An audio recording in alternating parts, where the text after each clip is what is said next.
I guess I'd use the word gentleman. He was a very gentle person. Not that he didn't have a temper, and not that he was intense, that he wasn't intense, because he was very intense. But he was a gentleman. I guess it'd be like that whirling dervish sort of dressed as Genie in the Bottle, because she's still is and was an absolutely beautiful woman, inside and out. When he, a month later, proposed to her, he went to Simon Director, her father. And he went to Simon and said, I'd like to marry your daughter. And as my mother tells the story, and my father also, Simon said, Harold, you're a nice young man. Are you crazy? You really want to marry her? She has a temper, she's intense, she's full of energy. You're a nice young man. Have you thought this all through?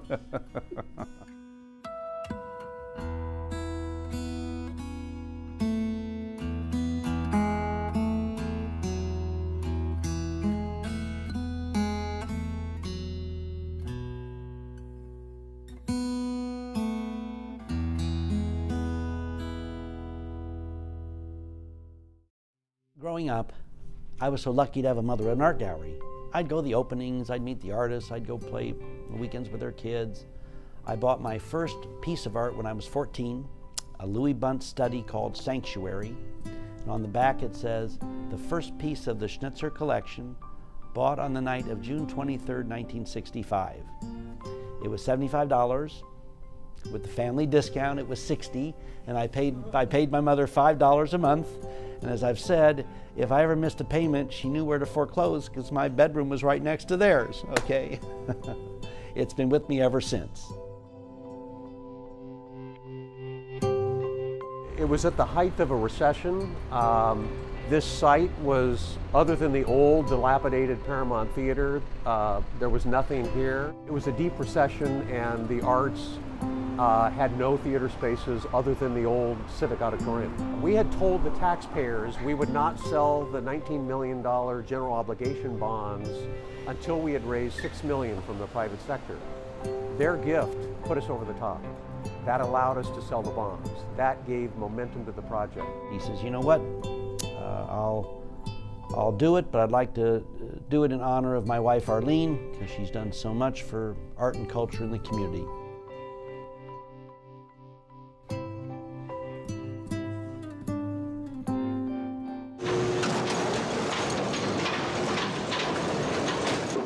And they had miscalculated the weight of the sign, and with film crews running, the sign was pulled off, and the weight of it, it fell forward up Broadway, and the back wheels of the 70-ton crane were up in the air, and the crane operator jumped out of the crane. I turned to Jimmy DePriest, the symphony conductor, and I said, this isn't a very good start.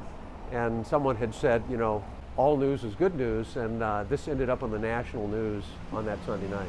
And so, this is curtains for the old Paramount hallmark, but what a finale.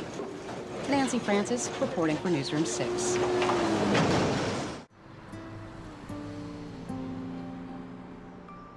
I think what happened with my mother's name going on that building, it began to break loose, this fixed underplaying and under-giving in this community.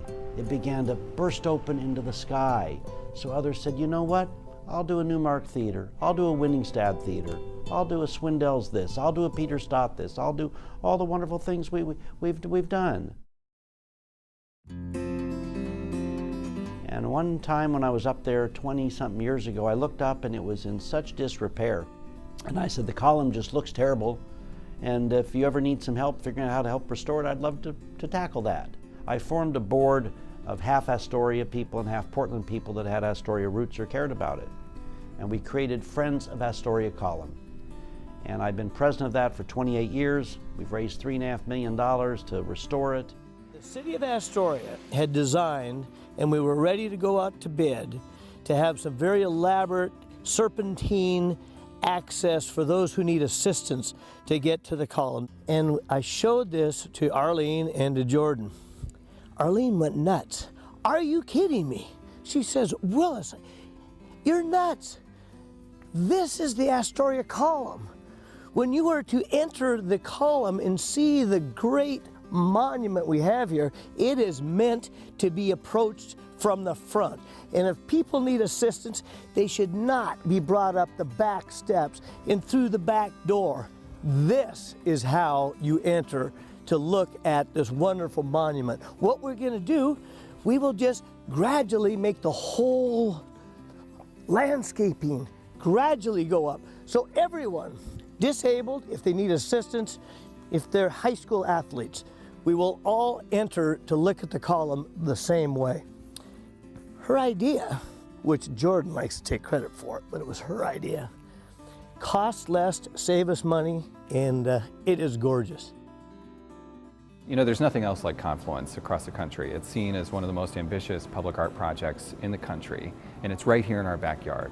And it stretches from the mouth of the Columbia River and goes all the way to the Snake River, 438 miles, 6 sites in 2 states. In the end, a total of $33 million. Nothing else like it. This all started with a text from Thomas Lauderdale to Jordan Schnitzer. And there was Thomas Lauderdale on tour with Pink Martini in Europe. Jordan, here I am in Switzerland, and I'm thinking about the Confluence project, and I really want to help Maya Lin finish this project. And I thought, I need to get in touch with Jordan Schnitzer and get him involved. And so they gave $1 million to this project. It came directly from Arlene Schnitzer in honor of Jordan Schnitzer and Thomas Lauderdale. If Jordan Schnitzer just wanted to be a philanthropist and give money, that would be one thing. But Jordan Schnitzer has a vested interest in the project itself. And so he insisted that we carve a piece of this gift to create an endowment. Public art ages, and you have to take care of it. And Jordan knew that from the beginning and insisted that we do that now. Not wait, but do it now. This is a tribute to the contribution of the Chinese pioneers in the Northwest. When we started building the Garden of Surging Waves, it's expensive. And to get the money and to get the interest was difficult until Jordan and Arlene Schnitzer became involved in this project. When the 8 columns arrived in Astoria, one of them was broken to pieces. And the idea was, well, we got to hurry and get a new one to replace it. Jordan Schnitzer said, wait a minute.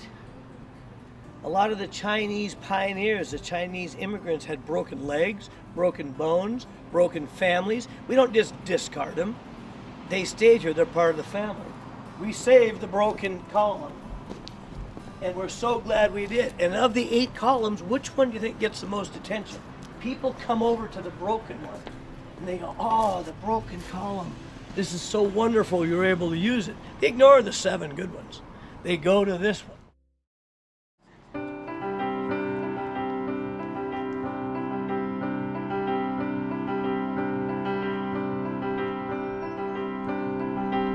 I didn't know there were so many people here. She often said when she walked into PNCA, the Museum Art School, it changed her life, it transformed her life. And the reason is that it put her in touch with her true passion, which was art. And it helped her understand that and bring, I think, a centering not just to her life, but to Harold's and eventually Jordan's life as well. And now to see this building, I mean, what a thrill. So to everybody who had a role in creating this space and having faith in what the arts can bring to a community. She's been involved with PNCA and the Art Museum here for decades. And we worked hard to get that federal building to PNCA, and then folks gave the league gift about 1/3 of the money that was raised to help ensure that brilliant design by Brad Clofield. The arts really are what make the soul of the community move forward for generations. So thank you so much. And I'm so appreciative of what she's done for me, because art's such a big part of my life. And but for her being that gatekeeper that opened that door, I might not have the passion I have for the arts. And it's meant so much to me.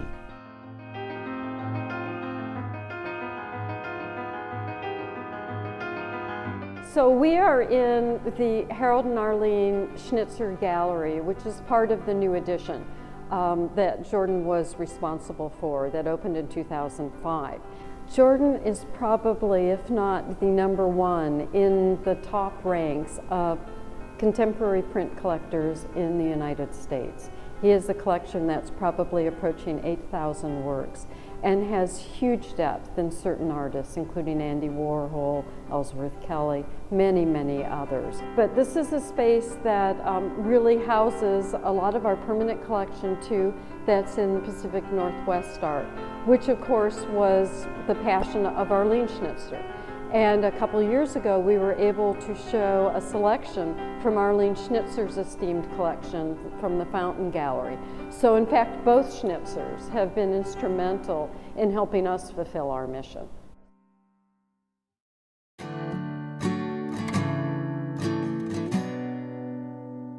It was wonderful to work with him all those years. I'm so indebted to the mentoring, the fact he gave me a lot of rope to make a lot of mistakes, and then also let me flourish and sort of take what he had built to a whole nother level. This was intriguing when it was designed. It was a 6-story atrium. But when you came in here, it went up 6 stories, you thought it went on forever. And I didn't feel it had the intimacy.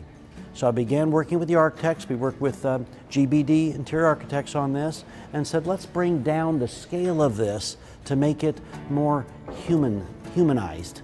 I always focus on human scale, because this is all about people. These bricks and mortar, the carpet, the granite, this is all about the experience of who's going to use the building and the sense of arrival. Jordan's company owns a building in San Francisco, and so it's the Sutter building. It's an amazing example of Art Deco architecture. And Jordan really wanted to honor the architecture and not necessarily copy it, but be respectful of the significance of this building in San Francisco and what it stood for as far as historically. When you work with Jordan, he really wants you to challenge the solution and the possibilities. I think probably the failure of others who worked in this building just didn't take it far enough. Jordan actually appreciates that. He appreciates you pushing the envelope and, you know, seeing the bigger picture, because I think that's what he sees. There was some talk of people buying this building and tearing it down, and I thought, you can't do that. We don't have that many gem buildings. So we bought this.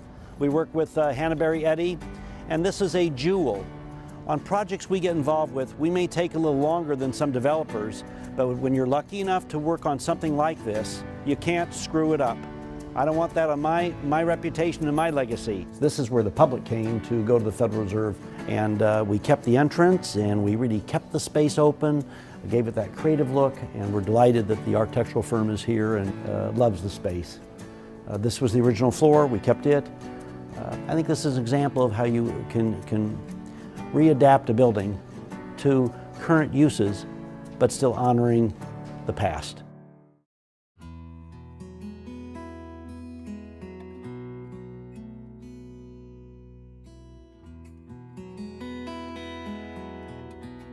Both parents talked a lot about how this was their village. This was their home. There's something about when you've grown up in a place that you feel a real sense of responsibility. Why? Because that place is what nurtured you. And as I've often said, we stand upon the shoulders of those who've come before us. We build upon their legacies. We take up that mantle of responsibility, because a community is a bunch of acres, and you got a bunch of buildings. But those buildings, those homes, they have no soul without the people in the community that make it alive.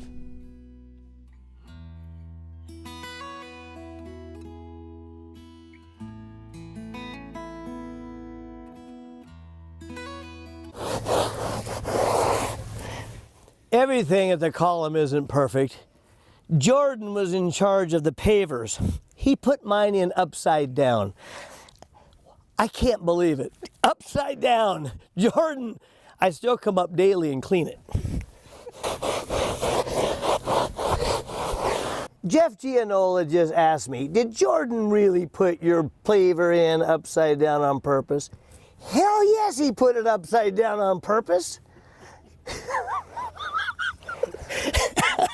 Yeah.